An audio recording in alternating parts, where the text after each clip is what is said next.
আসসালামু আলাইকুম। আমি প্যাসিফিক ইঞ্জিনিয়ারিং থেকে ইঞ্জিনিয়ার মোহাম্মদ আল মোমিন বলছি। আজকে আমরা এখানে একটা এইচএমআই দিয়ে, ঠিক আছে, আমরা বিএফপিকে কন্ট্রোল করছি। তো আমরা প্রথমে কি করছি, যে একটা এইচএমআই আমরা প্রোগ্রাম করছি। এখানে প্রোগ্রাম দিছি যে এখানে আমরা আমাদের নিজেদের মতো করে কি করছি, ডিজাইন করছি। এখানে আমাদের কি আছে, যে আমরা ফরওয়ার্ড, রিভার্স এবং জব, এই তিনটা মোড রাখছি।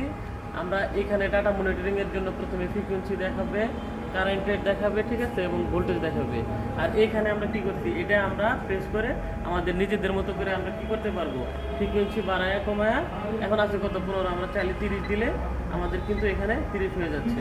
আর আমরা আজকে কি করছি, একটা এইচএমআই দিয়ে একটা স্ল্যাব করে, ঠিক আছে, একটা বিএফপিকে আমরা কন্ট্রোল করছি। এবং এখানে আমরা মূলত তিনটাকে আমরা করছি। তো আজকে পরীক্ষামূলকভাবে একটা দেখালাম। আপনারা চাইলে কিন্তু একটা প্রোগ্রাম করে এখানে এই স্ল্যাব বাড়ায়, একাধিক বাড়ায় আপনি 3-4 জায়গায় আরও অধিক করতে পারবেন, এবং কি একাধিক ব্যান্ডেরও করতে পারবেন, ঠিক আছে। তো এই সমস্ত পিএলসি এবং এইচএমআই ছাড়বো এবং কি অ্যাডভান্স লেভেলের কাজ বেসিক থেকে শুরু করে যদি আপনারা কেউ শিখতে চান, তো আপনারা আমাদের অফিসে যোগাযোগ করেন, ঠিক আছে।